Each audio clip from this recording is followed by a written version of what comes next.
Good evening, university friends, family. My name is Jonathan White. I'm the graduate assistant in Intercultural Student Services here at the University of Findlay in the Buford Center for Diversity and Service. Good evening. My name is Lauren Brassfield, and I am a graduate assistant for international education, also located in the Buford Center for Diversity and Service. This evening, we are honored to have you all present to join in on the celebration of life and vision for Dr. Martin Luther King, Jr. This evening, we will celebrate, reflect, and engage while remembering why we are here. We have quite the lineup for you this evening. So everyone, I ask you to just sit back, relax, and reflect as we begin to enter in a state of reflection and celebration. The UF Concert Choir is under the direction of Dr. Michael F. Anders, retired professor of music. The choir accompanist is Kelly Lewis, that will perform a short number for us.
Thank you so much to the chorale for singing at this evening's event and opening it up.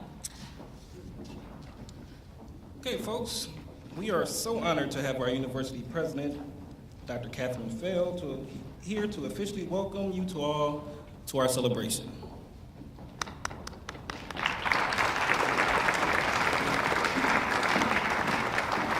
It is my honor to welcome you to this important event and to celebrate the life of Dr. Martin Luther King, Jr.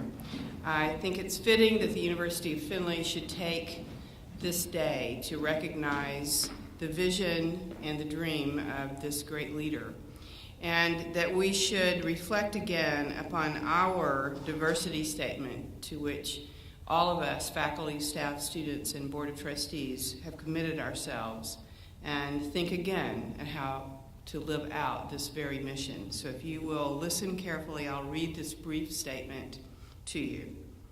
As part of our commitment to achieve excellence, the University of Findlay values and actively promotes a welcoming and supportive environment that honors the many aspects of diversity.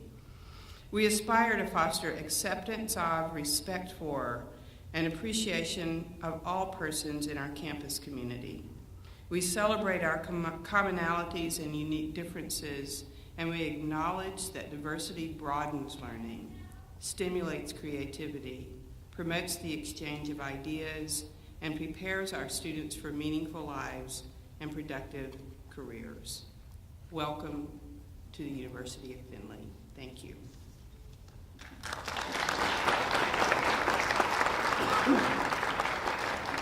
Thank you very much, Dr. Fell.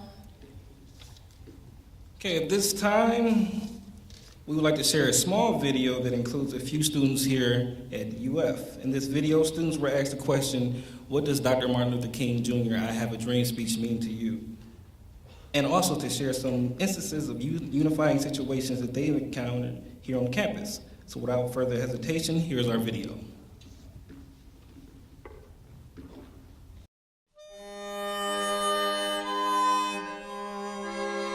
My name's Dallas Smith.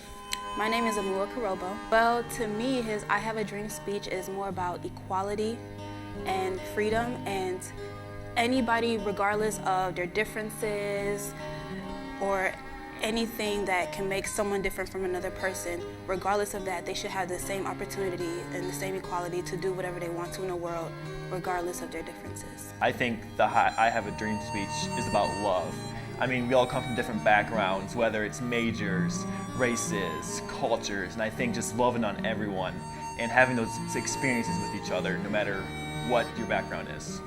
I think just kind of speaks for itself in that everybody really deserves to be treated equally and nobody should be treated like they're lesser, and that kind of branches off into like another category of being treated like you're equally, as in me being a woman, that I get to go to school.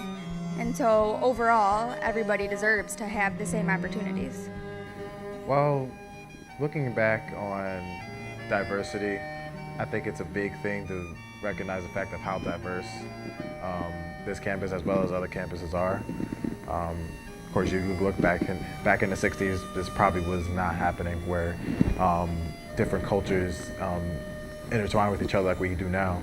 And I think that is just the main thing we have to remember, that when Martin Luther King made the I Have a Dream speech, this is what he envisioned. Us holding hands at the table of brotherhood. This is what it is. Like, all of us learning together, talking together, having fun together, some playing sports together. So I think it's just, it's great to realize just where we've come from, and even though some things are tough, but I think we've made tremendous strides of where that speech began and where we're going in the future.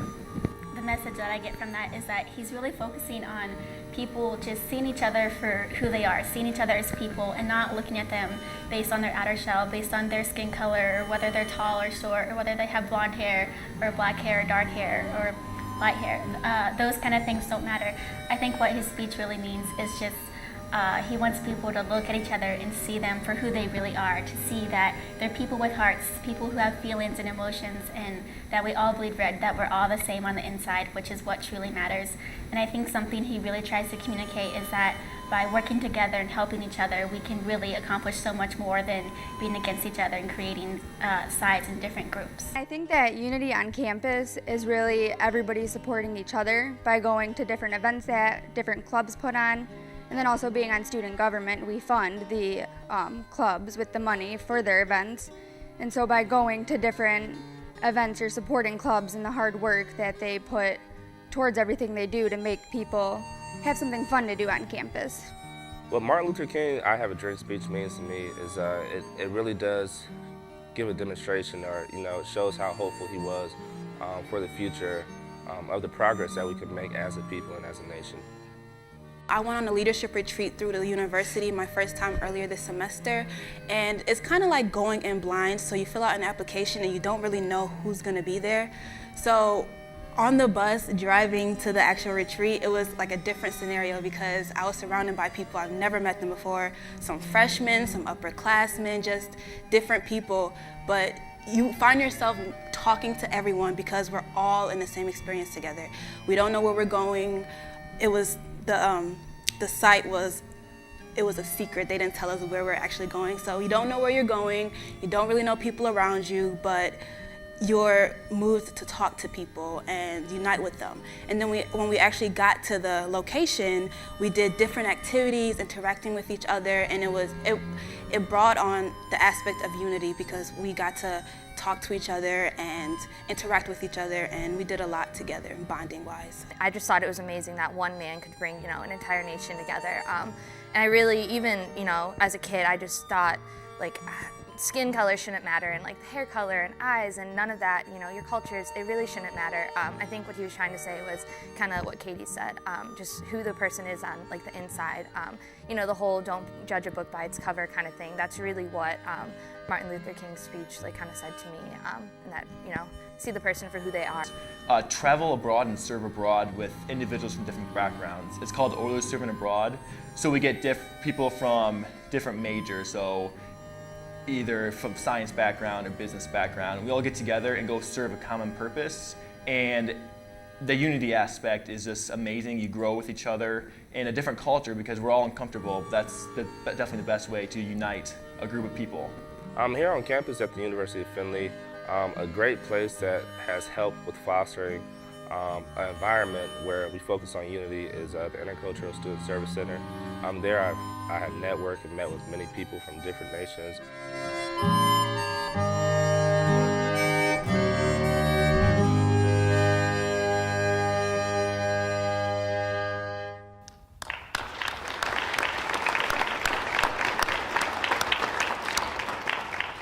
So we must ask, what does it mean to you? Just take a second to think about that. Unity, love, service.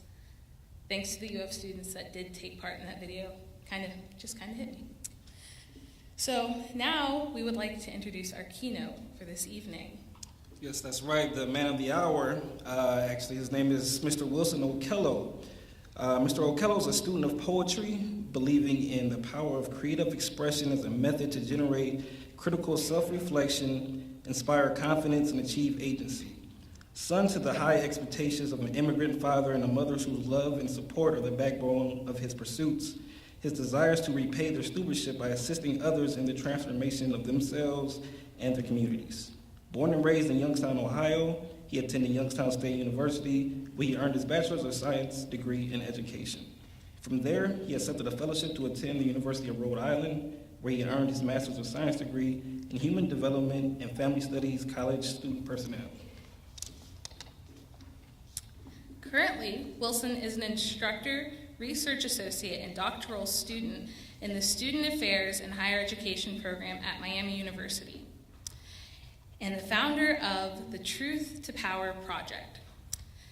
Featured twice in TED Talks, Wilson, a sought-after speaker, is recognized for his expertise in agency and self-determination, providing people with the tools to attain an authority to live on their own terms. Fundamental to his work is reinforcing the fact that one's story and voice in this world are both legitimate and relevant. Among his most recent accomplishments, the University of Rhode Island recognized him with the 2014 Distinguished Achievement Rising Star Award and the National Association of Student Personnel Administrators, also known as NASPA, named him the 2013 Fourth East Outstanding New Professional. His deepest desire is to assist others in locating, cultivating, and living out their dreams. So without further ado, let's give him a University of Findlay welcome. Wilson.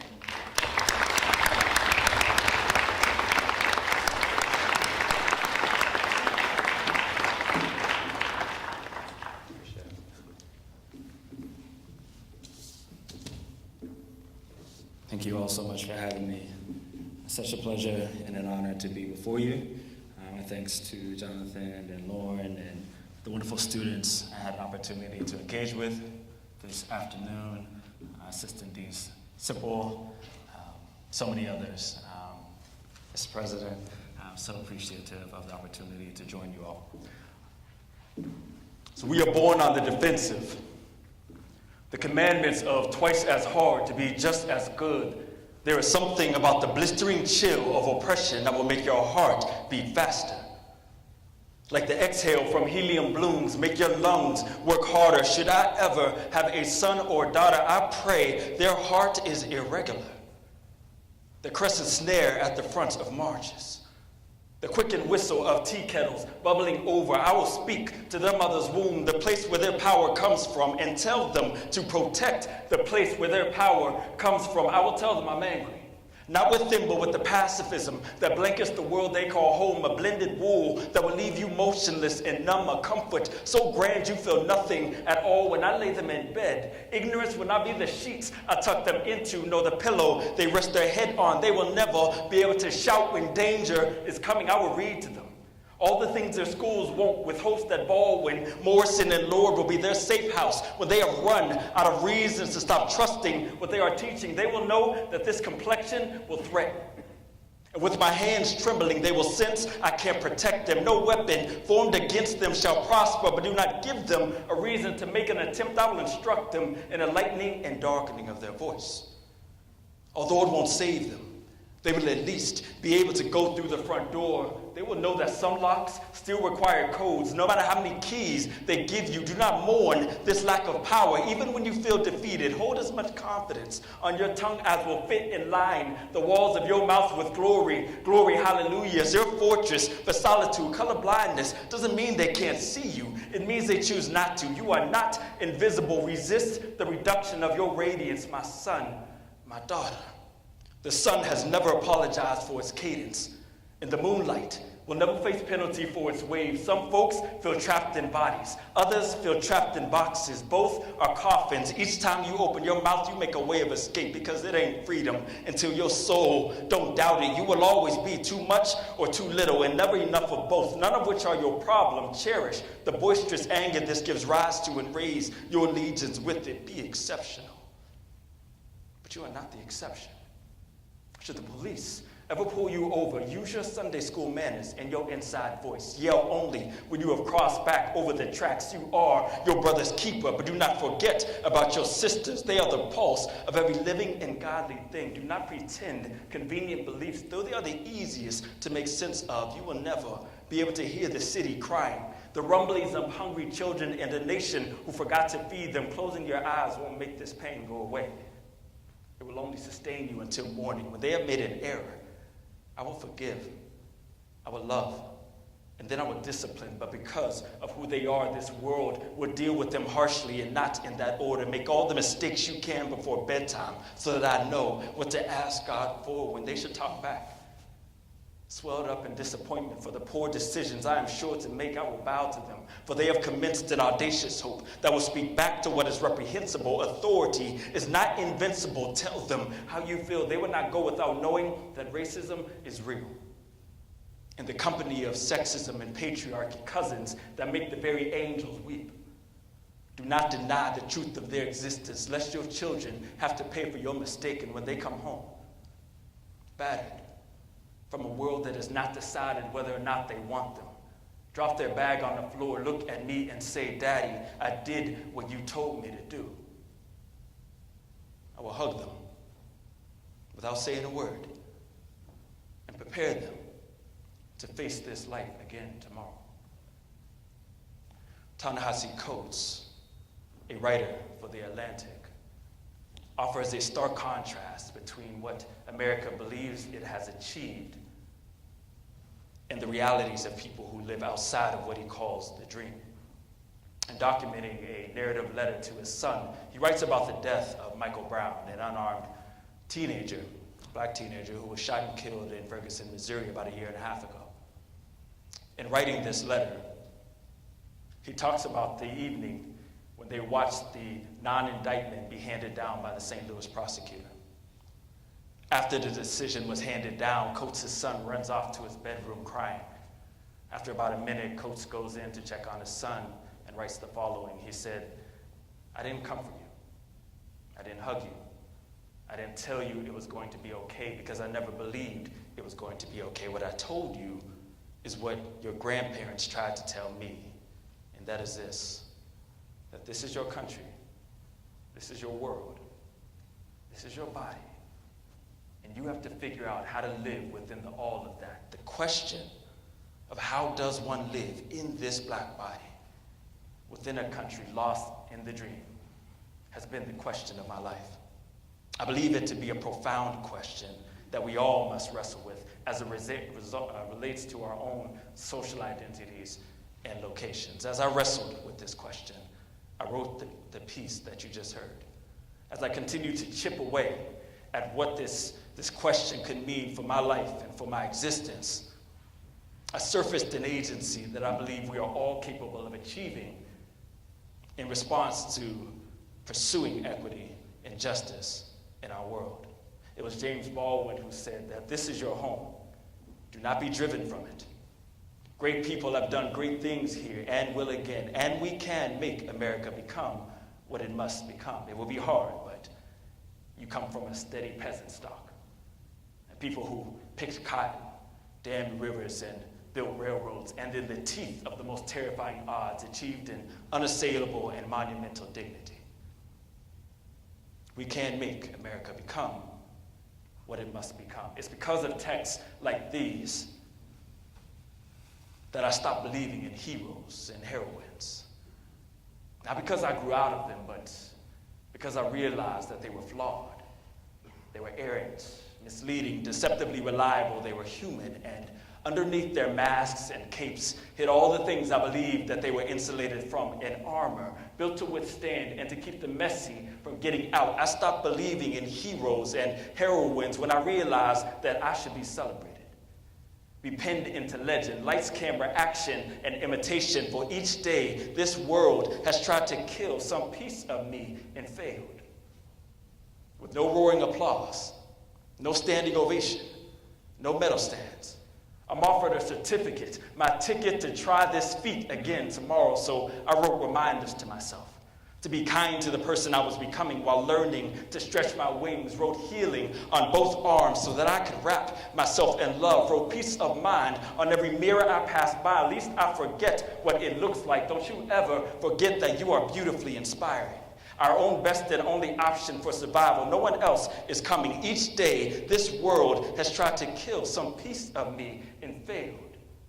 So I played songs on the contours of my memory to sing myself joyful in octaves outside my range. Held my own hand when there was no one there to usher me out of aisles of despair, to tell me I could make it, to show me how to break and remake, to break and remake, to break and live broken. Radical reinvention is an act of preservation that wills purpose back into living. We have come too far to go back now. The he, she, here, they in us has come too far to go back now. We stitched ourselves back home, back together. Holistically, placed our efficacy in effect in jostling winds and tug of wars between poles of self-esteem. We reached for the high bar and pulled ourselves up. We are strong when we have to be. Each day, this world has tried to kill some piece of me and failed. I was a lucky one. Covered by the shade of mango trees that bore arrows meant for me, spared and held up on backbones, turned bridges carrying hope in metric tons. This heroic living is for them, to bear their story and live mine, poured out fountains for youth and morning dew for those in thirst. I owe them for trusting in my worth. I owe myself my liberty attained at birth. Each day, this world has tried to kill some piece of me and failed. Each day, doubt has tried to kill some piece of me and failed. Each day, shame has tried to kill some piece of me and failed. If I am free, it's only because I'm not depending on someone else to save me. We can make America become what it must become. The obligation of anyone who thinks of themselves as responsible is to examine society and to try to change it, to fight it, and no matter the risk. I'm unapologetic in my agenda to enliven warriors whose words will land on the side of justice and integrity, not just on days of recognition, but every day. I believe that we are all extended a platform, a stage, whereby we can use that to assist others in being their full and authentic selves, to work on behalf of equity and justice. In order to effectively utilize our stage for the purposes of equity and justice, I believe we must submit ourselves to 3 questions. Those 3 questions are, number 1, what do you want? What change are you interested in? Number 2, what power do you have? And number 3, what are you willing to give up? Number 1, what change are you interested in? Number 2, what power do you have? And number 3, what are you willing to give up? An honest rendering of King's rhetoric reveals a decidedly progressive politics, one that values consciousness, critique, and possibility. The brilliance of Martin King was in his prophetic framing, understanding that the work that he was involved in, he and others were involved in, needed to outlive him. Poet Martin Espada says it like this: any progressive social change must be imagined first. That vision must find its most eloquent expression to move from vision to reality. Any oppressive social condition, before it can be changed, must be named and condemned with words that persuade by stirring the emotions and awakening the senses. King, he was masterful in this regard. The unforeseen danger in this was in how generations to follow would enshrine his philosophy, but effectively dismember the message. What are you saying, Wilson? I'm saying that the truth of the matter is that we have fallen victim to a sanitized and a somewhat depoliticized version of King's dream, and we've called it progress. The King that I reference was one of precision, was one of questioning, and offered an unflattering diagnosis of this country's behavior. If we're going to use history as our litmus test for progress, we must be willing to tell their story in its full accuracy and authority. With that said, while significant and ostensibly relevant, we cannot rely on dated dissertations, speeches, and texts and think ourselves serious about the work of equity and justice in the 21st century. If the only thing that you know about a Martin King is that he had a dream, that one day his 4 little children would live in a world where they would not be judged by the color of their skin, but by the content of their character. While important, significant, and ostensibly relevant, we have missed the point. If the only time we consider the experiences of Black and brown bodies, their contributions to this world, their culture, is during Black History Month, that's sorely insufficient. If the only time we will consider women's equity and empowerment is in the month of March, that would not be good enough. We must be willing to complicate the things that we have simplified, to struggle here in the present, to give an honest appraisal of the context that we are in and offer critical and creative solutions for that context. Struggle in the present. The life and narrative of Frederick Douglass is particularly pertinent as I think about this work. He says that without struggle, there can be no progress. Those who profess to favor freedom yet deprecate agitation are those who want crops without having to till the land. Right? They want the rain without the thunder and lightning. They want the ocean without the awful roar of its many waters. The struggle may be a moral one, it may be a physical one, it may be both mental and physical, but it must be a struggle. Power concedes nothing without demand. What change are you interested in? For me, the walls of my bedroom were my first easel. Sandstone espresso, the color of less dangerous coffee. Neutral and watered down like the backdrop for photographs. A surface with no distinction will never have a story to tell, my brother and I. We couldn't bear the agony of untold adventures, so when life was only as tall as doorknobs, we left all the wisdom that we could squeeze out of Crayola and hieroglyphics for archaeologists to examine. Mama didn't like this too much. Said that this wasn't the place for that type of intellect. There would come a time when maturity would compel us to restore and to revitalize the incivility of radical imagination. But I will never forget my father's words at the hearing of our mischievous acts. He said, if this is how they want to live, then let them do it. Perhaps He saw something in us that was buried in him. The same courage that allowed him to break the ocean in two and carry the weight of never returning. Ideas don't fit into rigid boundaries. Immigrants rarely do, so they raise poets to be the pencil for the silenced and paint on walls because there was never room for them in books, to become authors for the purpose of naming the murals we dismiss as graffiti, the genre of the voiceless. If riots are the language of the unheard, the bricks of my spirit are full of them. Cacophony and three-part harmony, crosses I didn't choose to bear, but for the sake of this gospel I wear. Our bodies are projects, portraits rehearsing the struggle for justice, noisy, disruptive, unruly, contentious adjectives we assign to things that misbehave, suspending the humanity of things that offend. This is what it sounds like to be a problem. This is what it looks like to be a problem. Art was never meant to hang in galleries. Flawed templates for cursory viewing, musing, and mindless movements along a carousel of controlled protest. Masterpieces lose their brilliance this way, this posturing, this turning down your rage to barely audible levels so that they will never hear the fireworks in your belly, the language of pain, anger, and love. Our canvas isn't polite, it's political. Spilled acrylic paint in all the right places, part dialogue and revolution, rarely separating the two. Keep showing up, and when you do, show up big and loud, out of place and eloquent, like fevers that won't break. Soup and water won't rid this type of disease. Custodians can't scrub out what is weather resistant. Resting in the bosom of aerosol is the permission to scribble interruptions into advocacy, truancy into truth-telling, vandalism into validation. You can spend a lifetime responding to the symbols and to the shapes given to you, or you can give them something to call you. Make sure your mural is incandescent and glows in the dark, made of the same materials as brown girls' dreamings and the souls of black folk. Name it something powerful, something soulful and urgent, convicting the tongue with every syllable too complicated to utter thoughtlessly. Train them to say it correctly and repeat if necessary. You are worthy of that. Name it something defiant. Rebellions and protests share the same soul, no matter what nation or state you call home. Give it a holy name. Our children will hear the voice we give to our prayers and remember to be proud of their bodies and its genius, no matter how wrong they are told they are. Make it sound like hip-hop.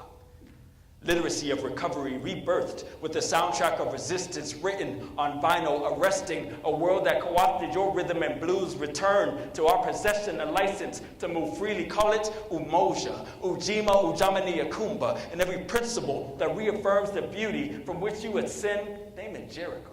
Or Berlin, with your voice at the trumpet and arms raised like trombones. Yes, walls may be insurmountable, but nothing is impenetrable. Unrighteous cornerstones will always fall in on themselves. Give it a fearless tone, one of warriors and war cries. Make it a resurrection song for the names we will pull from the wreckage of oppression that will not stay nameless. Trayvon, Tamir, Eric, Sean, Rakaya, Yvette, Emmett, Cynthia, Denise, your names, your memory will be the rhythm in my breath.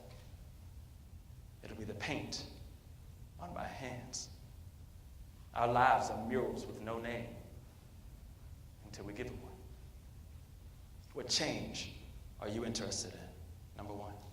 Number two, what power do you have? Power is simply the ability to shape reality.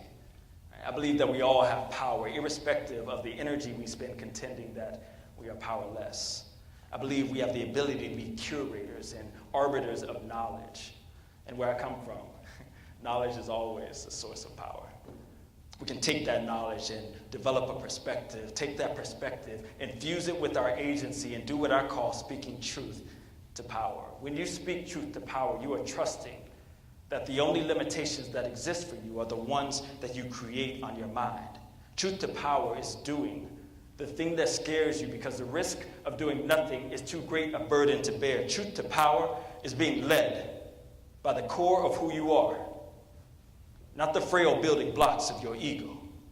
Truth to power is the living, it's the breathing articulation of your deepest self. May you have no fear of death, but be terrified of shallow living. Truth to power is my inner voice. It's the one that anchors, and it's the oars for the mighty waters. Truth to power is self-propelled, is undeterred by opinions and unattached to the values that others place in you. Truth to power is to the ones that kept going, unstoppable. May we be them. May we raise them. May we stand in their legacy, but never in their shadows. Truth is tried and thrown down. Power is broken and reassembled in the darkest hours. Between crimson and midnight, may truth be the fluorescent bulbs in the cold mines of your angst, and power flood the barrels of your will. You were designed to do that which is extraordinary. May your purpose inspire you, and then change the world around you. What power do you have, and how will you use that? Number 3, what are you willing to give up?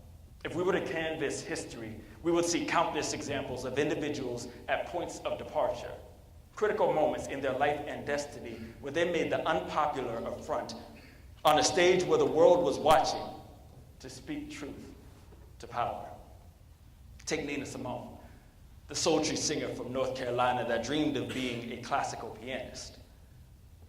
Her training coalesced with her unique gifting would catapult her into the hearts and ears of music enthusiasts. Simone, however, would become disillusioned by the hollowness of the bright lights, and she wrestled with anger concerning the condition of marginalized peoples. Lucidly and passionately proclaiming once that freedom is no fear. I mean, really, no fear. If I could but live half my life. Known for her rich, earthy, and deeply personal arrangements, Simone would compose music that, as she notes, reflected the times. Those closest to her said that she could take a piece of music and morph it into experience. Simone, however, would become difficult to book because she would not stop speaking out. What do you want? What power do you have? And what are you willing to give up? The University of Missouri recently saw the resignation of its system-wide president following a long and avowed history of negligence and incidents of intolerance that resulted in students feeling tense and unsafe while on campus. Here we see students who would no longer remain idle surveyors of unjust behavior and an incompetent response. Jonathan Butler, a graduate student at the institution, was willing to offer his life and existence for the cause of change. He committed himself to a hunger strike that very well might have resulted in his untimely death. These selfless gestures signaled students and athletes to come alongside him.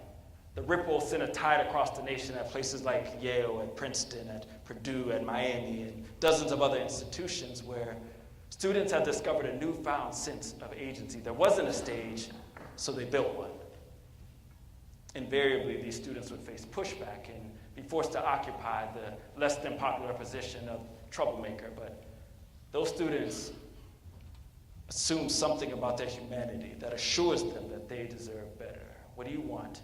What power do you have? And what are you willing to give up?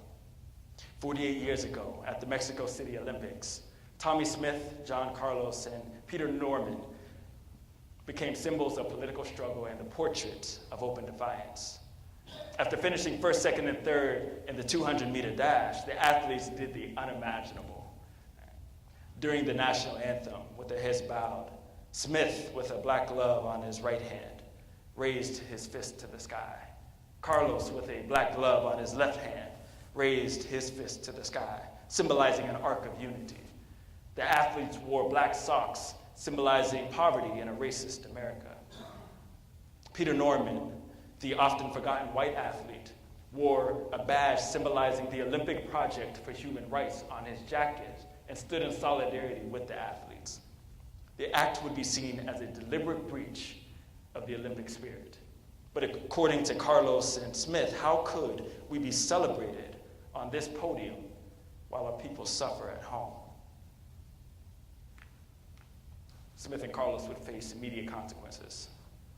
They were suspended from the team, they were expelled from Olympic Village, and they were sent home, an embarrassment and an insult to their countrymen. For the rest of their life, they would occupy the precarious position of those who could have had it all: fame, riches, glory, and records, but they opted for the borderlands. What do you want? What power do you have? And what are you willing to give up? May your agency be met with urgency in responding to this world's deepest needs in a language and style that makes sense for you, so that your story, your gifts, your talents can do the important work of speaking truth to power. I'm so grateful for the opportunity to be before you. Thank you so much for having me.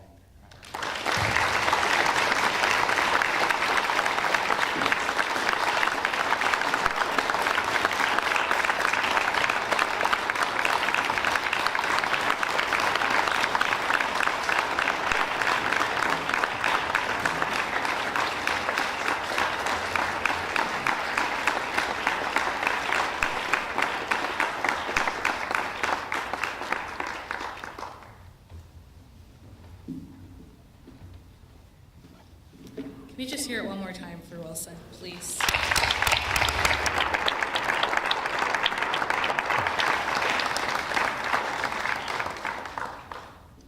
Thank you again, Wilson, for your talents, your time, your energy, and your passion. It was greatly appreciated by this university, and we thank you very much. So now, at this time, we would like to shift focus. We would like to bring in one of our students and hear a few words from Charles. So Charles, at this time.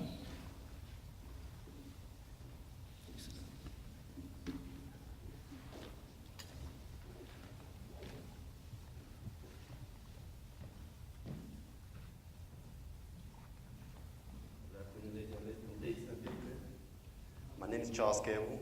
I'm a pharmacy student at the University of Findlay. I'm very happy to be here today. Before I do this poem, I just want to say thank you for this opportunity. I would like to say thank you to Dr. Martin Luther King for his dream. I would like to say thank you at the University of Findlay to give to students like me the opportunity to live and to experience the power of diversity. With that being said, this is the one. My brothers and my sisters.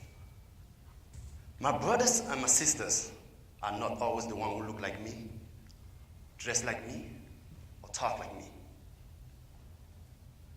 My true brothers and my true sisters do not judge me by the color of my skin. Do not judge me by my dress, by my religion, and not even by my grade in class.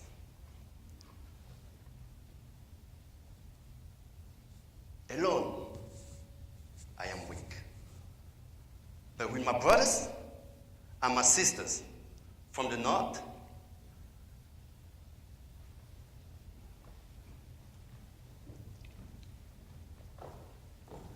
and the ones from the south,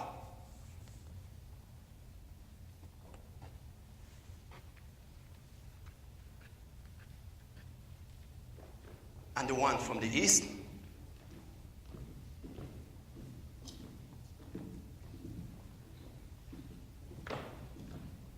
and the one from the west.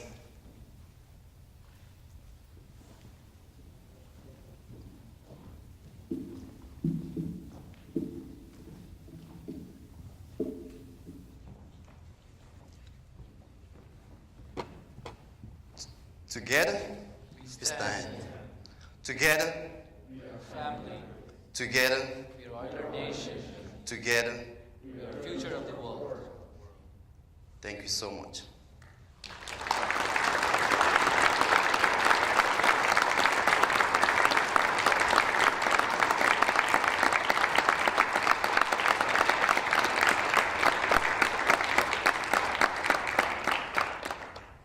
Without wasting too much time, I just want to say again, one more hand up for all these beautiful people, my brothers, my true brothers and sisters, to be here today and to work together. Thank you.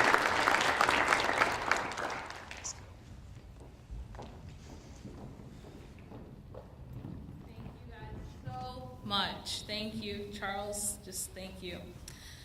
Well, this has definitely been a wonderful evening to take time out. We just want to thank you all so very much.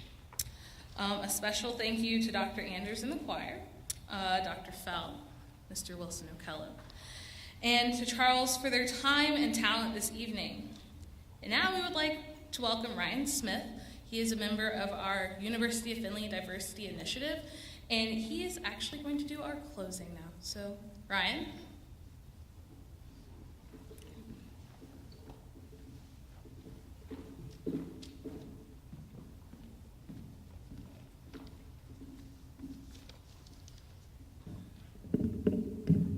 On behalf of UF's Diversity Initiative, I would like to thank you for coming to the 3rd annual Dr. Martin Luther King Jr. celebration, sponsored by the University of Findlay.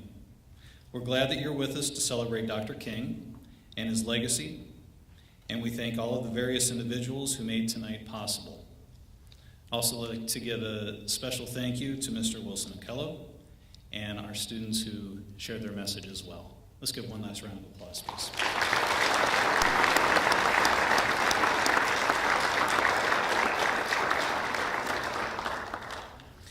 We'll now move to the Unity Walk portion of our program. In the words of Dr. King, darkness cannot drive out darkness. Only light can do that. Hate cannot drive out hate. Only love can do that. The legacy of Dr. King lives through all of us. In that spirit, let's walk together to the front of Old Main for a moment of reflection. As you exit the auditorium, please be sure to pick up a candle and line up in the lobby area. President Fell, Chair of the Board A.R. Carnes, our keynote speaker, Mr. Wilson O'Kello, and Pastor Will Miller will lead us on our walk. Students, if you've not had the opportunity yet to sign in, we have 2 tables in the back. If you need to sign in for class participation, please be sure to do that. Thank you again for being in attendance tonight as we honor Dr. Martin Luther King.